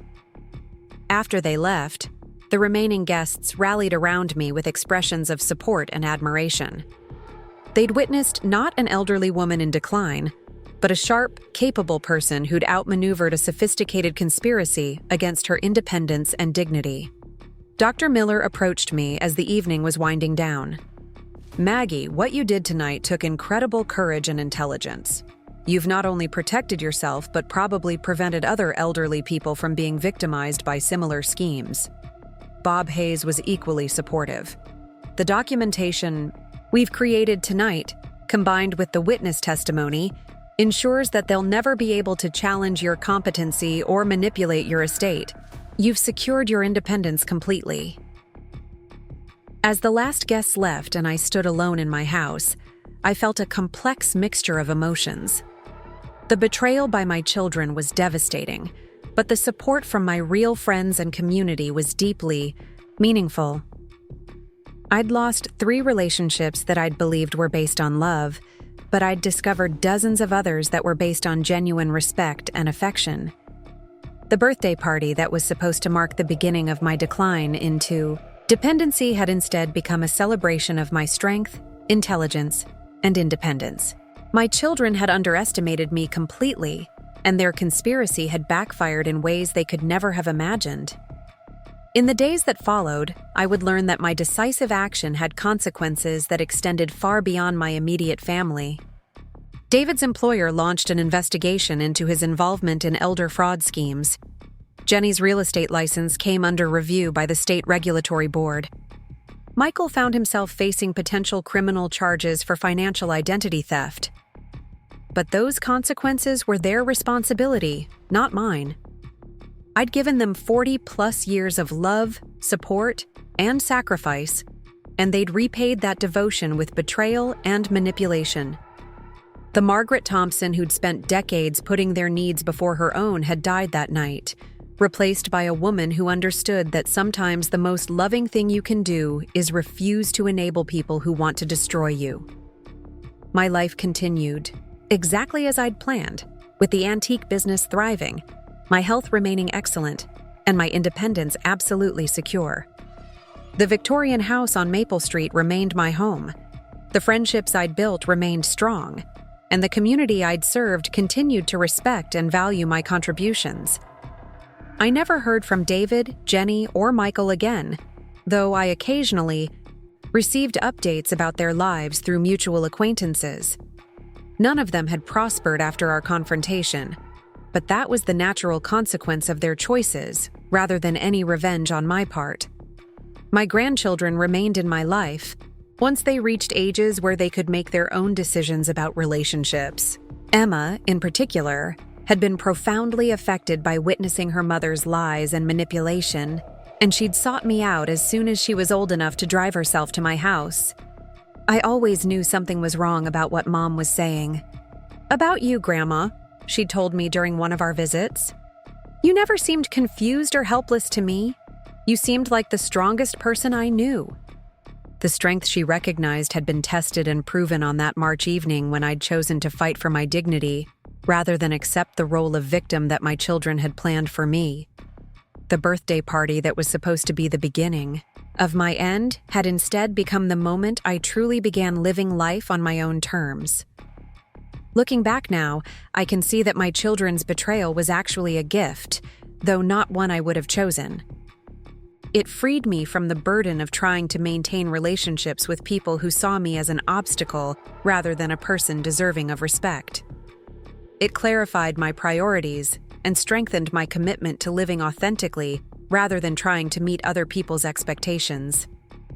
Most importantly, it taught me that family is defined by behavior, not biology. The people who stood by me that night, who defended my competency and celebrated my independence, were my real family. The 3 people who'd conspired against me were strangers who happened to share my DNA. The lesson I learned that night, and the one I'd share with anyone facing similar challenges, is that you're never too old to fight for your dignity and independence. Age doesn't automatically make you vulnerable, and family relationships don't automatically deserve preservation when they become toxic or exploitative. Sometimes the most loving thing you can do for yourself is to walk away from people who claim to love you but treat you with disrespect and manipulation. Sometimes the strongest thing you can do is refuse to be diminished by other people's limitations and fears. My 67th birthday party became the night I learned that Margaret Thompson was more formidable than even I had realized, and that discovery has sustained me through every day since then. The woman who'd spent decades caring for others had finally learned to care for herself with the same fierce dedication, and that transformation made all the difference.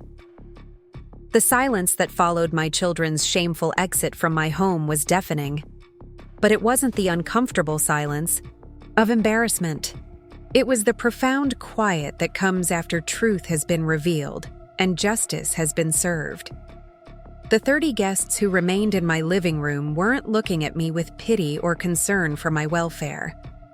They were looking at me with something I hadn't expected but deeply appreciated: respect for the strength I'd just demonstrated. Eleanor Chen was the first to break the silence, her voice carrying the warmth of genuine admiration. "Maggie, what you just did took extraordinary courage. Most people would have tried to smooth things over, to keep the peace at any cost. You chose truth over comfort, and that's remarkable." Dr. Patricia Miller nodded emphatically from across the room. "In my 30 years of practice, I've seen too many elderly patients become victims of family manipulation because they were too afraid or too loyal to fight back. What happened here tonight should be a lesson to everyone about the importance of standing up for yourself, regardless of your age or family relationships." The conversations that followed were unlike anything I'd experienced before. People weren't talking to me like I was a fragile elderly woman who needed protection or guidance. They were engaging with me as an equal, someone who'd proven herself capable of handling the most difficult challenges with intelligence and grace. Bob Hayes approached me with documents in his hand, his expression serious but satisfied. "Maggie, I want you to know that everything we witnessed tonight has been documented. The testimony from these witnesses, combined with the evidence you've gathered, creates an ironclad legal protection against any future attempts to question your competency or manipulate your estate." "What does that mean in practical terms?" asked Susan Rodriguez, who'd been quietly supportive throughout the evening's revelations. Bob's explanation was thorough and reassuring. "It means that Margaret has established, in front of multiple professional witnesses, that she is completely competent mentally, physically, and legally. Any future attempts to seek guardianship or conservatorship would have to overcome this documented evidence, which would be virtually impossible." Father Murphy had been listening to these conversations with the thoughtful expression I remembered from his sermons about moral courage. "Margaret, what you've accomplished tonight goes beyond protecting yourself. You've shown everyone here what it looks like to refuse to be diminished by other people's greed or manipulation. That's a lesson that extends far beyond family relationships." The party guests began sharing their own stories then, tales of elderly relatives who'd been manipulated or exploited by family members, friends who'd been pressured into giving up their independence prematurely, and their own fears about aging in a culture that often treats elderly people as burdens, rather than individuals deserving of respect. Mrs. Henderson, who ran the local historical society, spoke about her own mother's experience with manipulative adult children. "My mother gave up her independence because she believed it was what good mothers were supposed to do when their children expressed concern. She spent the last 5 years of her life miserable in a nursing home she didn't need to be in, all because she couldn't bring herself to tell her children that their concerns were really about their convenience, not her welfare." The owner of the estate sale company I worked with, Janet Morrison, added her professional perspective. "I see this kind of family manipulation regularly in my business. Adult children who are impatient for their inheritance, who pressure elderly parents to downsize or sell valuable items before they're ready. What Margaret did tonight should be required viewing for every family dealing with aging issues." As the evening progressed, something remarkable happened. The birthday party that my children had intended to use as evidence of my decline became a celebration of my strength and independence. People weren't just congratulating me on another year of life. They were celebrating my refusal to accept a diminished role simply because of my age. Emma, my 12-year-old granddaughter, had remained at the party despite her mother's departure, staying close to her father Tom, who'd always been supportive of my relationship with her. She approached me as the crowd began to thin, her young face serious with questions. "Grandma, why did Mom lie about you being confused? You don't seem confused at all." The question deserved an honest answer, even from someone so young. "Sometimes, Emma, people convince themselves that what they want is the same as what's best for someone else. Your mother wanted control over my life and my money, and she told herself that I needed that control because I was getting too old to make good decisions." Emma considered this explanation carefully. "But that's not true, is it? You make good decisions all the time." "Yes, sweetheart, I do. And the most important decision I made was to refuse to let anyone treat me like I was helpless or incompetent when I'm neither of those things." Tom, Jenny's ex-husband, had been watching this conversation with interest. "Maggie, I owe you an apology. Jenny had me half convinced that you were struggling more than you wanted to admit. I should have trusted my own observations instead of her interpretations." His honesty was refreshing and important. "Tom, that's exactly how their manipulation worked. They planted seeds of doubt in everyone's mind, made people question their own perceptions in favor of their narrative. You're not the only person who was affected by their campaign." As the party wound down and guests began to leave, each person who stopped to say goodbye offered something more substantial than the usual birthday wishes. They offered respect, admiration, and in many cases, apologies for having been influenced by my children's false concerns about my well-being. Dr. Miller was among the last to leave, and her parting words were particularly meaningful. Maggie, I want you to know that what happened here tonight has changed how I'll approach similar situations in my practice. When family members express concerns about an elderly patient's competency, I'm going to be much more careful about distinguishing between genuine medical issues and potential manipulation. After the last guest departed, I found myself alone in my house for the first time in months without Michael's unwelcome presence. The silence was profound and peaceful, the kind of quiet that comes from having resolved a major conflict rather than simply enduring it. I walked through the rooms of my Victorian home, seeing it with fresh eyes. This wasn't just the house where I'd raised my children and shared decades with Richard. It was my sanctuary, the place I'd successfully defended against people who wanted to take it away from me. Every piece of furniture, every family photo, every carefully chosen decoration represented my right to live independently and make my own choices about my environment and my future. The antique business that David had characterized as too stressful and complicated for someone my age wasn't a burden I was too stubborn to abandon. It was a successful enterprise I'd built from nothing, a source of both income and intellectual stimulation that kept me engaged with the community and challenged me to continue learning and growing. The friendships that Jenny had suggested were exploitative relationships with people who were taking advantage of my loneliness weren't social obligations I was too naive to recognize. They were genuine connections with people who valued my company, my perspective, and my contributions to their lives as much as I valued theirs. In the days following the birthday party confrontation, the consequences of my children's behavior began to manifest in ways that confirmed I'd made the right choice. In exposing their conspiracy, David's employer, the insurance company where he'd worked for 15 years, launched an internal investigation after learning about his involvement in planning elder fraud. The company's code of ethics specifically prohibited employees from engaging in any form of financial exploitation, especially targeting vulnerable populations. The investigation revealed that David had used company resources to research guardianship procedures and had consulted with company lawyers about elder law issues under the pretense of helping a client. When the true nature of his inquiries was discovered, his employment was terminated immediately. The company also reported his activities to the State Insurance Commission, which began its own investigation into his professional conduct.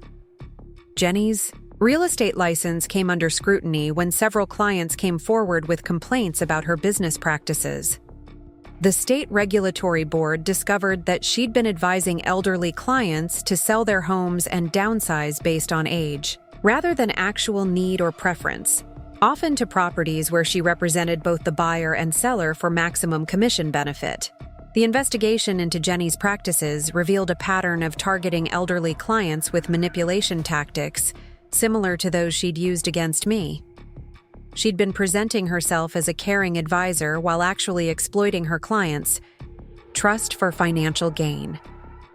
Her license was suspended pending a full investigation, and several civil lawsuits were filed by former clients. Michael's situation was perhaps the most serious from a legal standpoint. His copying and distribution of my financial records constituted identity theft and fraud under Ohio law. When Bob Hayes presented the evidence to the district attorney's office, they decided to pursue criminal charges rather than handle the matter through civil court. The criminal charges against Michael included financial identity theft, conspiracy to commit fraud, and elder abuse. The evidence was overwhelming, including the recorded conversations and witness testimony from the birthday party. Michael's court-appointed attorney advised him to accept a plea bargain that included restitution, community service, and probation, rather than risk a trial that he couldn't possibly win. But the legal consequences for my children were less important to me than the personal liberation I experienced in the weeks and months following the confrontation.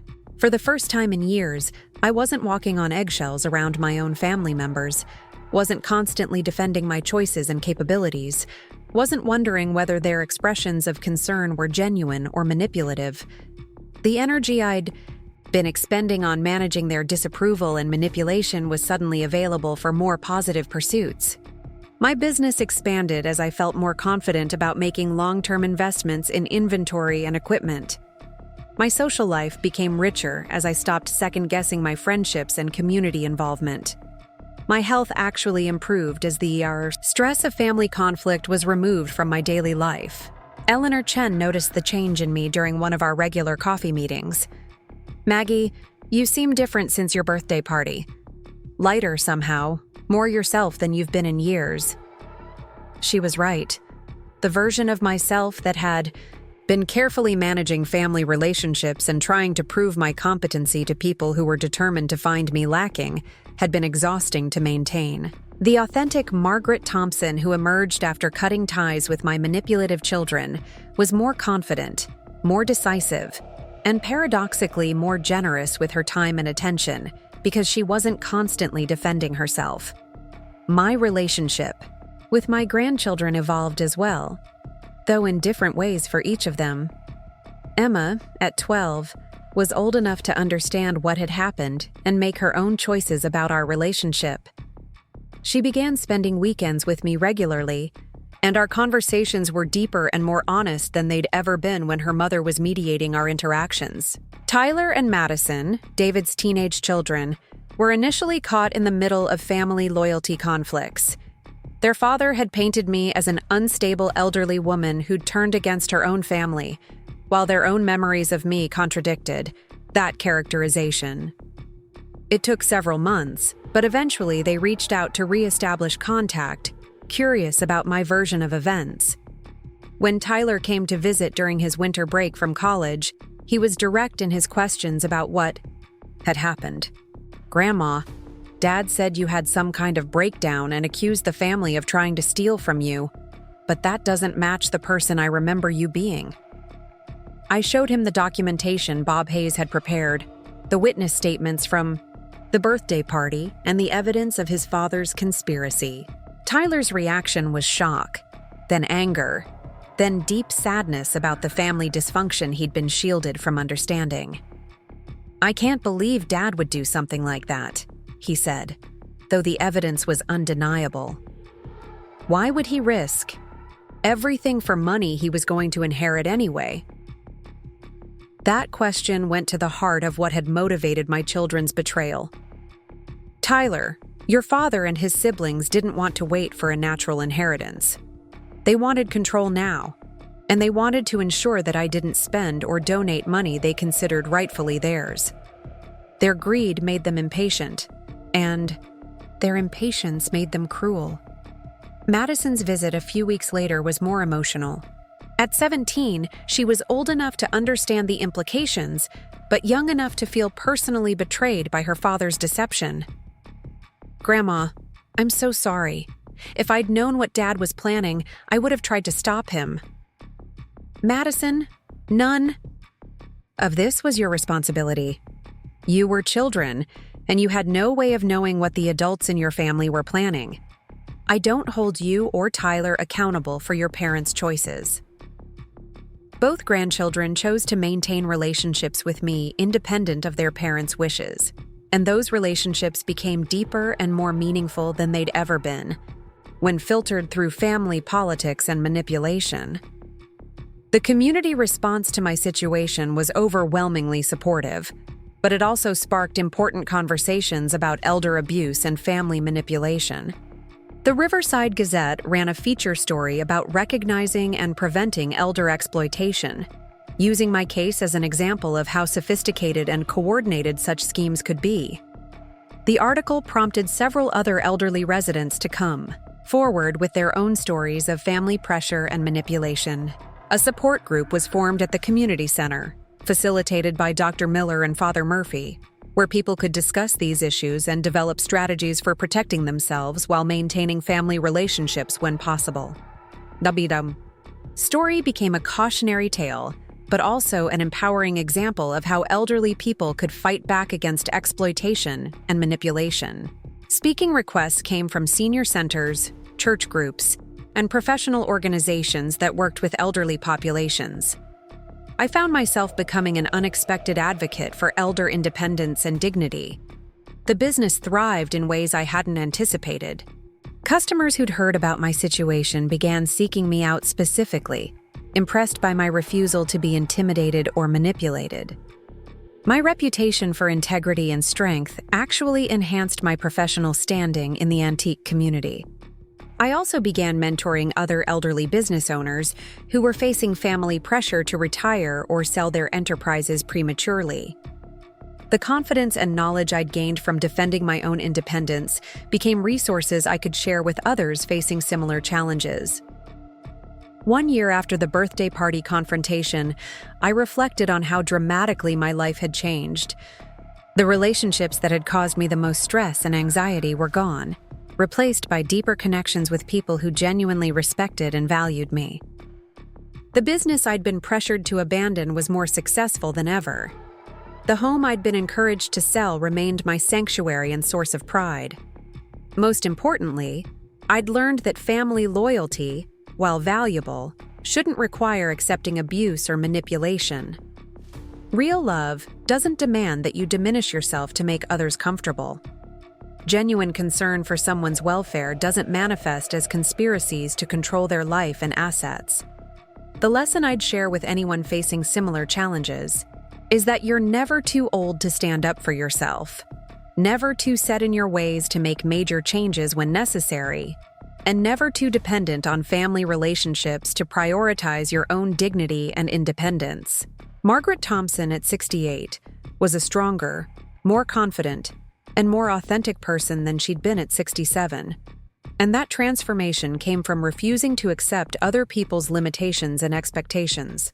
The birthday party that was supposed to mark the beginning of my decline, instead marked the beginning of the most empowering period of my life. The woman who'd spent decades prioritizing her children's needs over her own had finally learned to value herself with the same fierce dedication she'd always shown toward others. That lesson, learned late, but learned thoroughly, made all the difference in how I approached every day that followed. Up next, you've got 2 more standout stories right on your screen. If this one hit the mark, you won't want to pass these up. Just click and check them out.